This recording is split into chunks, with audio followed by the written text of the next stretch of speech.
ಇಂದೇ ಡೌನ್ಲೋಡ್ ಮಾಡಿ ಮತ್ತು ನಿಮ್ಮ ನೆಚ್ಚಿನ ಶೋಗಳನ್ನು ಆನಂದಿಸಿ.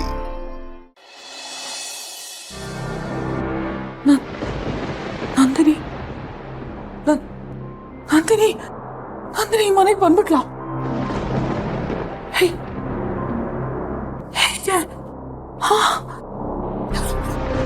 ಮುಗೀತು,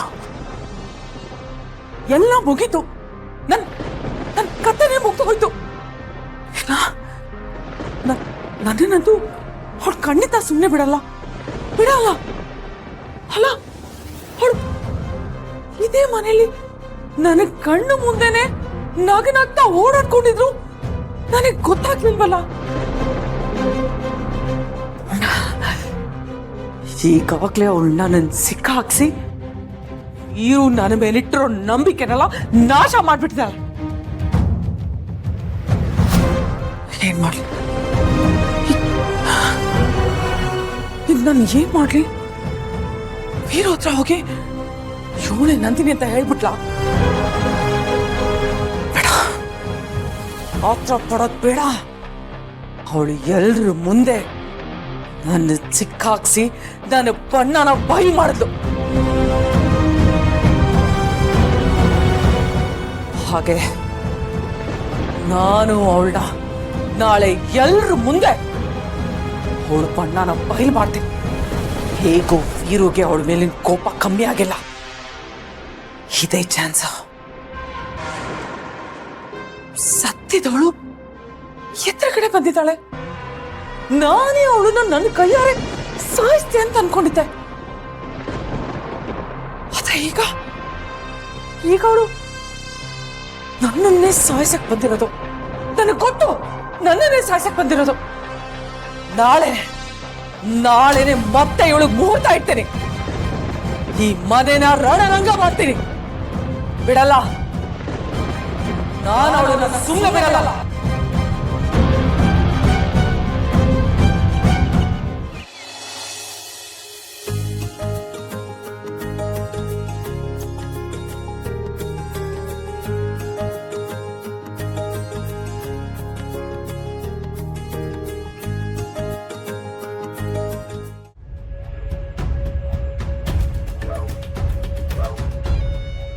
ಏನ್ ಜಾನಕಿ ಅವರೇ, ಯಾರಿಗೋಸ್ಕರ ಟೀ ರೆಡಿ ಮಾಡ್ತಿದ್ದೀರಾ?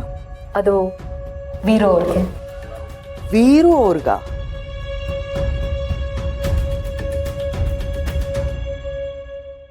ಅಲ್ಲ, ವೀರು ಈ ರಾಜ್ಯಕ್ಕೆ ಮಿನಿಸ್ಟರ್. ಅವರನ್ನ ಹೆಸರಿಡ್ದು ನೀವು ಕರಿತಿದ್ದೀರಲ್ಲ, ಹಾಗಿದ್ರೆ ನೀವು ವೀರುಗೆ ಅಷ್ಟೊಂದು ಕ್ಲೋಸಾ? ಇವಳ ಮಾತಿನ ಧಾಟಿನೇ ಬದಲಾಗಿದೆ. ಯಾಕೆ ಹೀಗೆ ಮಾತಾಡ್ತಿದ್ದಾಳೆ? ಯಾಕೆ ಸುಮ್ಮನಾಗ್ಬಿಟ್ರಿ? ನನ್ನ ಪ್ರಶ್ನೆಗೆ ಉತ್ತರ ಕೊಡಿ. ನೋ ಪ್ರಾಬ್ಲಮ್, ಉತ್ತರನ ನಾನೇ ಕಂಡ್ಕೋತೀನಿ. ನಿಮಗೆ ಅಡುಗೆ ಮನೇಲಿ ಏನಾದರೂ ಬೇಕಿತ್ತಾ? ಬೇಡ, ಏನು ಬೇಡ. ನನ್ನ ಪ್ರಶ್ನೆಗೆ ಉತ್ತರ ಬೇಕಿತ್ತು ಅಷ್ಟೇ. ಹಾಗೆ ನಿಮ್ಮನ್ನ ಮಾತಾಡ್ಸ್ಕೊಂಡು ಹೋಗೋಣ ಅಂತ ಬಂದೆ. ಅಲ್ಲ, ಒಬ್ಬ ಮಿನಿಸ್ಟ್ರಿನ ಹೆಸರಿಟ್ಟು ಕರೀತಿದ್ದಾರೆ ಅಂದರೆ ಒಂದು ಆ ವ್ಯಕ್ತಿ ಅವ್ರಿಗೆ ತುಂಬ ಕ್ಲೋಸ್ ಆಗಿರಬೇಕು. ಅದು ಇಲ್ವಾ, ಅವರನ್ನ ತುಂಬ ಪ್ರೀತಿಸೋರಾಗಿರ್ಬೇಕು. ಆದರೆ ನೀವು ಅವನ ಆರೋಗ್ಯನ ನೋಡ್ಕೊಳ್ಳೋಕೆ ಅಪಾಯಿಂಟ್ ಆಗಿರೋರು. ಆದರೆ ನೀವು ಅವನ್ನ ಹೆಸರಿಟ್ಟು ಕರೀತಿದ್ರಲ್ಲ, ಅದೇ ಆಶ್ಚರ್ಯ ಆಗ್ತದೆ ನನಗೆ. ಇದರಲ್ಲಿ ಆಶ್ಚರ್ಯ ಪಡುವಂಥದ್ದು ಏನೂ ಇಲ್ಲ ಮೇಡಮ್. ನೀವು ಹೇಳಿರೋ ಲಿಸ್ಟಲ್ಲಿ ನಾನು ಇದೀನೋ ಇಲ್ವೋ ನನಗಂತೂ ಗೊತ್ತಿಲ್ಲ. ಆದರೆ ಹೆಸರಿಡ್ದಕ್ಕೆ ಹೋಗುವಂತ ವೀರು ಅವರೇ ಹೇಳಿದ್ದಾರೆ. ಓಹೋ, ವೀರುನೇ ಹೇಳಿದಾನ? ಹಾಗಿದ್ರೆ ನಾನು ಈ ಪ್ರಶ್ನೆನ ವೀರುನೇ ಕೇಳಬೇಕು. ಓ ಮೈ ಗಾಡ್, ಆ್ಯಕ್ಚುಲಿ ನಾನು ನೀವು ವೀರು ಕ್ಲೋಸ್ ಆಗಿದ್ದೀರಾ ಅಂತ ಅನ್ಕೊಂಡಿದ್ದೆ. ಆದರೆ ನೀವು ಹೇಳಿದ ಮೇಲೆ ಗೊತ್ತಾಯ್ತು ವೀರುನೇ ನಿಮಗೆ ಕ್ಲೋಸ್ ಆಗಿದ್ದಾನೆ ಅಂತ. ಇಲ್ಲ, ಇವಳು ಈ ರೀತಿ ಮಾತಾಡ್ತಿದ್ದಾಳೆ ಅಂದರೆ ಎಲ್ಲೋ ಏನೋ ವ್ಯತ್ಯಾಸ ಆಗಿದೆ.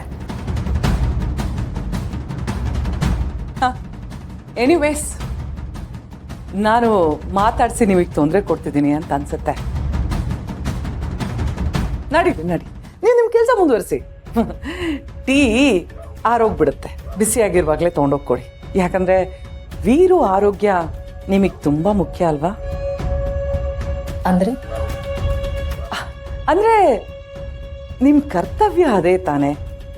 ವೀರು ಆರೋಗ್ಯ ನೋಡ್ಕೊಳ್ಳೋದಕ್ಕೆ ತಾನೆ ನಿಮ್ಮನ್ನ ಅಪಾಯಿಂಟ್ ಮಾಡಿರೋದು. ಕೊಡಿ, ಟೀ ಬಿಸಿಯಾಗಿ ಕುಡಿಬೇಕು, ಆರೋದ್ರೆ ಚೆನ್ನಾಗಿರಲ್ಲ.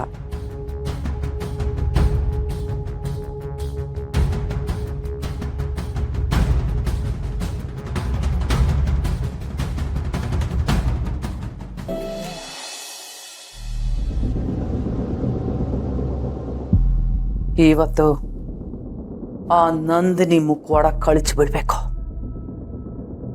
ಎಲ್ರ ಮುಂದೆ ಅವಳಿಗೆ ಅವಮಾನ ಆಗ್ಬೇಕು. ಇಷ್ಟು ದಿನ ಅವಳು ಮುಖ ಮುಚ್ಕೊಂಡು ವೀರು ಮುಂದೆನೆ ಓಡಾಡ್ತಿದ್ರು. ವೀರು ಹೆಂಡತಿ ಅಂತ ಗೊತ್ತೇ ಆಗ್ಲಿಲ್ಲ. ಆದ್ರೂ ಅವನಿಗೆ ಹೆಂಡತಿ ಅನ್ನೋ ಒಂದು ಸಣ್ಣ ಸೆಳೆತ ಇದ್ದೇ ಇರುತ್ತೆ. ಯಾಕಂದ್ರೆ ಶ್ರಾವಣಿ ಮತ್ತೆ ಅವನ ವಿಷಯದಲ್ಲೂ ನಡೆದಿದ್ದು ಹಾಗೆ.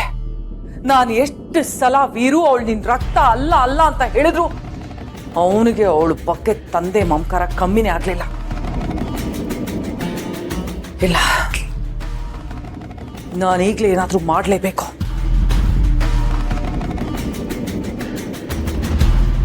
ನಂದಿನಿ ಬಂದು ನನ್ನ ರೂಮಲ್ಲಿ ಇಷ್ಟೆಲ್ಲ ಮಾಡಿದಾಳೆ ಅಂದ್ರೆ ಅವಳು ನನ್ನ ಕೋಟೆ ಒಳಗಡೆ ಬಂದಿದ್ದಾಳೆ ಅಂತಾನೆ ಅರ್ಥ.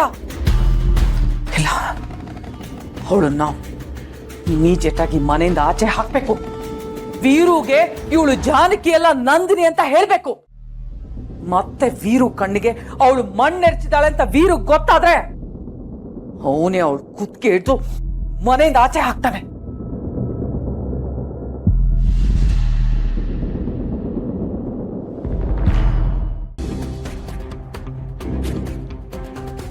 ಗಂಡಸಿನ ತೋಳಲ್ಲಿ ಅದೇನೋ ಶಕ್ತಿ ಇರೋ ಅಹಂಕಾರ ಇರ್ತದಲ್ಲ, ಅದನ್ನ ಅಡಗಿಸ್ಬಿಡ್ತೀನಿ. ಆ ಸಾವಿತ್ರಿ ನನ್ನನ್ನೇ ಎದುರಿಸ್ತಿದ್ದಾಳೆ.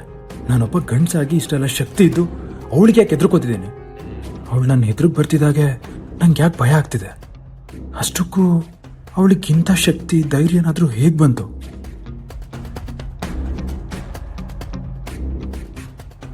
ನನ್ನ ಬಗ್ಗೆನೇ ಯೋಚನೆ ಮಾಡ್ತಿದ್ರಾ?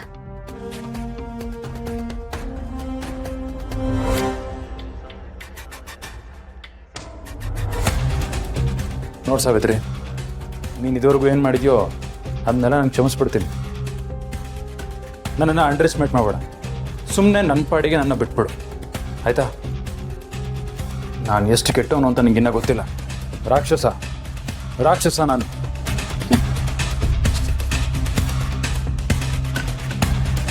ವಿರುತೆ ಹೆಸರಿನಾಗೆ ಯಾವತ್ತು ನೀವು ನನಗೆ ಮೋಸ ಮಾಡಿದ್ರೋ ಆವತ್ತೇ ಗೊತ್ತಾಯ್ತು ನೀವು ಎಷ್ಟು ಕೆಟ್ಟವರು ಅಂತ. ಶ್ರಾವಣಿ ಸುಬ್ರಹ್ಮಣ್ಯ